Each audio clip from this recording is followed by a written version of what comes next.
ನಮಸ್ಕಾರ ವೀಕ್ಷಕರೇ, ಮತ್ತೊಮ್ಮೆ ಮಾರ್ಕೆಟ್ ಸುದ್ದಿ ಯೂಟ್ಯೂಬ್ ಚಾನೆಲ್ಗೆ ಸ್ವಾಗತ. ಇವತ್ತು ಒಂದು ಶೇರ್ 30% ಕೆಳಗೆ ಬಿತ್ತು. ಅದು ಯಾವ ಶೇರ್ ನಿಮಗೆ ಗೊತ್ತಿದೆ? IEX ಅಥವಾ ಇಂಡಿಯನ್ ಎನರ್ಜಿ ಎಕ್ಸ್ಚೇಂಜ್ ಅಂತೇಳಿ. ಇದು ಒಂದು ದಿವಸದಲ್ಲಿ 30% ಬಿದ್ದಿರಬಹುದು. ಆದರೆ ನೀವು ಚಾರ್ಟ್ ಪ್ಯಾಟರ್ನ್ ನೋಡಿ, 5 ವರ್ಷದಲ್ಲಿ ಇದರ ರಿಟರ್ನ್ಸ್ ಇನ್ನೂ ಕೂಡ ಆಲ್ಮೋಸ್ಟ್ 132% ಇದೆ. ಅಂದರೆ ಇದು 30% ಬಿದ್ದರೂ ಇದರ ರಿಟರ್ನ್ಸ್ ಅಂದರೆ ಯಾರೆಲ್ಲ ಮೊದಲಿಗೆ ಬೈ ಮಾಡಿದ್ದಾರೆ ಅವರಿಗೆ ಇನ್ನೂ ಪಾಸಿಟಿವ್ ಅಲ್ಲೇ ಇದ್ದಾರೆ. ಈ IEX ಶೇರ್ ಲಿಸ್ಟ್ ಆಗೋ ಟೈಮಲ್ಲಿ ತುಂಬ ಕಮ್ಮಿಯಲ್ಲಿತ್ತು. ಅಂದರೆ ಆಲ್ಮೋಸ್ಟ್ ಅದು 40-50 ರೂಪೀಸ್ ರೇಂಜಲ್ಲಿತ್ತು. ಅದು ಆಲ್ಮೋಸ್ಟ್ ಆಮೇಲೆ 300 ತನಕ ಕ್ರಾಸ್ ಮಾಡಿತ್ತು. ಆಮೇಲೆ ಈ ಮಾರ್ಕೆಟ್ ಕಪ್ಲಿಂಗ್ ನ್ಯೂಸ್ ಬರಲಿಕ್ಕೆ ಸ್ಟಾರ್ಟ್ ಆಯಿತು. ಇದು ಆಲ್ಮೋಸ್ಟ್ ಒಂದು 2 ಇಯರ್ಸ್ನಿಂದ ಈ ನ್ಯೂಸ್ ಬರ್ತಾ ಇದೆ. ಇದರಿಂದ ಯಾವಾಗೆಲ್ಲ ಇದರ ನ್ಯೂಸ್ ಬರ್ತದೆ ಆ ಟೈಮಲ್ಲೆಲ್ಲ ಈ ಶೇರ್ ಕೆಳಗೆ ಬೀಳ್ತಾ ಉಂಟು.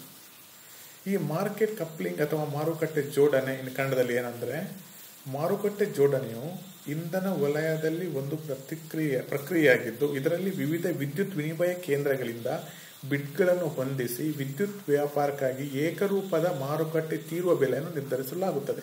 ಈ ತೀರುವ ಬೆಲೆ ಅಥವಾ ಇದನ್ನು ಇಂಗ್ಲಿಷಲ್ಲಿ PD ಅಂತಾರೆ. ಇದನ್ನು ಮಾಡೋದು ಯಾರಂದರೆ, ಡಿಸ್ಕವರಿ ಮಾಡೋದು ಯಾರಂದರೆ IEX. ಇಷ್ಟರವರೆಗೆ ಈ ಮಾರ್ಕೆಟ್ ಕಪ್ಲಿಂಗ್ ಆಗಲಿಕ್ಕೆ ಮೊದಲು ಈ PD ಅನ್ನೋದನ್ನು ಡಿಸ್ಕವರ್ ಮಾಡ್ತಾ ಇದ್ದದ್ದೇ ಯಾರಂದರೆ ನಮ್ಮದು IEX.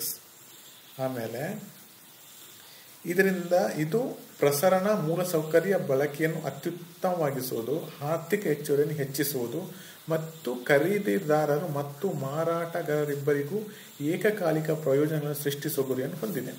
ಇದನ್ನು ಜಾರಿಗೆ ತಂದವರು ಯಾರಂದರೆ CERC ಅಥವಾ ಕೇಂದ್ರ ವಿದ್ಯುತ್ ನಿಯಂತ್ರಣ ನಿಯೋಗ. ಈ IEXಗೆ ಕಾಂಪಿಟೇಟರ್ ಇಲ್ವಾ ಅಂತ ಕೇಳ್ಬೋದು. ಕಾಂಪಿಟೇಟರ್ ಇದ್ದಾರೆ.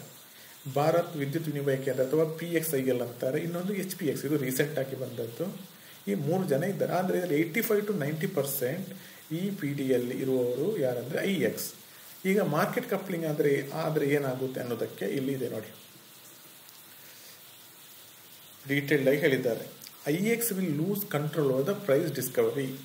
ಈಗ ಮಾರ್ಕೆಟ್ ಕಪ್ಲಿಂಗ್ ಆದರೆ IEX ಇದೆಯಲ್ಲ, ಅದು ಪ್ರೈಸ್ ಡಿಸ್ಕವರಿ ಮಾಡ್ತಿದ್ದಾರೆ ಅಥವಾ PD ಅಂತೀವಿ ನಾವು, ಅದು ಬಂದಾಗುತ್ತೆ. ಸ್ಮಾಲರ್ ಎಕ್ಸ್ಚೇಂಜ್ ಇದ್ದಾರೆ, PXL ಇರ್ಬೋದು, HPX ಇದ್ದಾರೆ, ಅವರಿಗೂ ಕೂಡ ಆಕ್ಸೆಸ್ ಸಿಗುತ್ತೆ ಸೇಮ್ ಪ್ರೈಸಿಂಗ್ ಇದ್ದು. ಇದರಿಂದ ಏನಾಗುತ್ತೆ, IEX could lose the market share. Market share lose ಆದರೆ ಏನಾಗುತ್ತೆ, ರೆವಿನ್ಯೂ ಕಮ್ಮಿ ಆಗುತ್ತೆ, ಪ್ರಾಫಿಟ್ ಕಮ್ಮಿ ಆಗುತ್ತೆ. ಸೊ ಮಾರ್ಕೆಟ್ ಇವತ್ತು ಅದಕ್ಕೋಸ್ಕರ ಇಷ್ಟು ರಿಯಾಕ್ಷನ್ ಮಾಡಿತ್ತು. ಇವರಿಗೆ ಕಾಂಪಿಟೇಟರ್ ಇದ್ದಾರೆ ಅಂತ ಹೇಳಿದ್ದು ಅದು ಯಾರೆಲ್ಲ ಅಂದರೆ PXL, ಅವರು ಸ್ಮಾಲರ್ ಎಕ್ಸ್ಚೇಂಜ್ ಅಂತ ಹೇಳಿದಾಗೆ. HPX ಅಂದರೆ ನ್ಯೂ ಎಂಟ್ರೆಂಟ್. ಈ HPX ಅಲ್ಲಿ ಈ PTC ಇಂಡಿಯಾ ಅನ್ನೋದು 22% ಸ್ಟೇಕ್ಸ್ ಇದೆ. ಸೊ ಅದರಿಂದ ಇದು ಇವತ್ತು ಇಷ್ಟು ಮೇಲೆ ಹೋಯಿತು. ಇವರು ಆಲ್ರೆಡಿ ಕಾಮೆಂಟ್ರಿ ಕೊಟ್ಟಾಯಿತು. ಇನ್ನು ಬರುವ ದಿನಗಳಲ್ಲಿ ಇವರು ಈಗ ಎಷ್ಟು IEX ಇದು 85% ಇದೆ ಟೋಟಲ್ ಮಾರ್ಕೆಟ್ ಇದರಲ್ಲಿ, ಯಾವುದೇ ಎನರ್ಜಿ ಎಕ್ಸ್ಚೇಂಜಲ್ಲಿ. ಇದರಲ್ಲಿ ಇವರು ಇನ್ನೂ 22%, 22 ಅಲ್ಲ 33% ಇವರು ಬರ್ತಾರೆ ಅಂತೇಳಿ ಮಾರ್ಕೆಟನ್ನು ಕವರ್ ಮಾಡ್ತಾರೆ ಅಂತ PTC ಆಲ್ರೆಡಿ ಇವತ್ತು ಕಾಮೆಂಟ್ರಿ ಕೊಟ್ಟಾಗಿದೆ. ಇನ್ನು ಮುಂದೆ ನೋಡೋದಾದ್ರೆ ಈ ಒಂದು ಡ್ಯಾಮ್ ಅಂತ ಇದೆ ಅಥವಾ ಡೇ ಅಹೆಡ್ ಮಾರ್ಕೆಟ್ ಅಂದ್ರೆ ಎಂತ?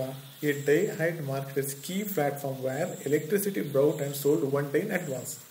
ಹೌದಾ? ಅದು ಹೇಗೆ ವರ್ಕ್ ಆಗುತ್ತೆ ಅಂದರೆ, ಪವರ್ ಜನರೇಟರ್ಸ್ ಇರ್ತಾರೆ, ಅದರ NTPC ಆಗಿರ್ಬೋದು, ಟಾಟಾ ಪವರ್, ಇವರೇನು ಮಾಡ್ತಾರೆ, ಆಫರ್ ಮಾಡ್ತಾರೆ ಎಲೆಕ್ಟ್ರಿಸಿಟಿಯನ್ನು ಸೆಲ್ ಮಾಡಲಿಕ್ಕೆ ಒಂದು ಸೆಟ್ ಪ್ರೈಸ್ ಇಟ್ಟು.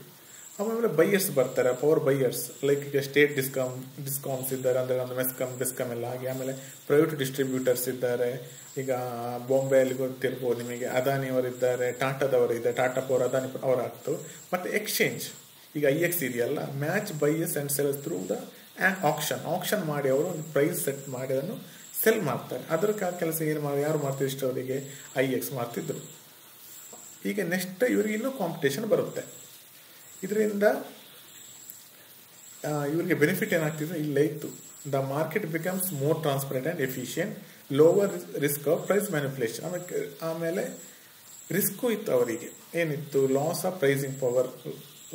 ಆಮೇಲೆ potential decline in volumes if user migrate to other exchange, pressure on revenue and margin.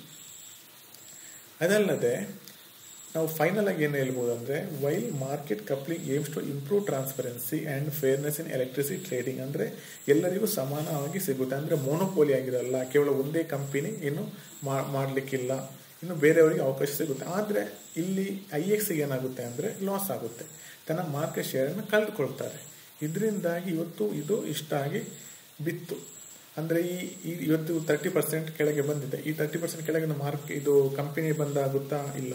Share market ಡಿಲಿಸ್ಟಿಂಗ್ ಆಗುತ್ತಾ? ಇಲ್ಲ. ಇದು IX ಆ್ಯಕ್ಚುಲಿ ಒಂದು ಒಳ್ಳೆ ಕಂಪನಿ. ಈಗ ಇವತ್ತಿಷ್ಟು ಬಿದ್ದಿರ್ಬೋದು ಆದರೆ ಇದು ನಿಮಗೆ ಲಾಸ್ಟ್ ಒಂದು 5 ಇಯರ್ಸ್ಲಿ ಒಳ್ಳೆ ರಿಟರ್ನನ್ನೇ ಕೊಟ್ಟಿದೆ. ಈಗ ಯಾರೆಲ್ಲ ಇನ್ವೆಸ್ಟ್ಮೆಂಟ್ ಮಾಡಿದ್ರು, ಇದೊಂದು ಪರ್ಸ್ನಲ್ ಒಪಿನಿಯನ್, ಏನು ಸಜೆಷನ್ ಅಲ್ಲ. ನೀವು ಇದಕ್ಕೆ ಪ್ಯಾನಿಕ್ ಆಗೋಂಥ ಅವಶ್ಯಕತೆ ಇಲ್ಲ. ಒಂದಲ್ಲ ಒಂದು ದಿವಸ ಇದು ರಿಕವರಿ ಆಗಿ ಆಗುತ್ತೆ, ಮುಂದೆ ಬಂದೇ ಬರುತ್ತೆ. ಯಾಕೆಂದರೆ ಬಿಸ್ನೆಸ್ ಏನೂ ನಿಲ್ಲೋದಿಲ್ಲ. ರೆವಿನ್ಯೂ ಕಮ್ಮಿ ಆಗ್ಬೋದು, ಅದಕ್ಕೆ ಆಲ್ಟರ್ನೇಟ್ ಮಾರ್ಗ ಏನಾದರೂ ಹುಡುಕೊಳ್ಬಹುದು. ಇದಾಗಿತ್ತು ಗೆಳೆಯರೆ ಇವತ್ತು 30% ಯಾಕೆ ಈ ಒಂದು ಶೇರ್ ಬಿತ್ತು ಅನ್ನೋದಕ್ಕೆ ಕಾರಣ.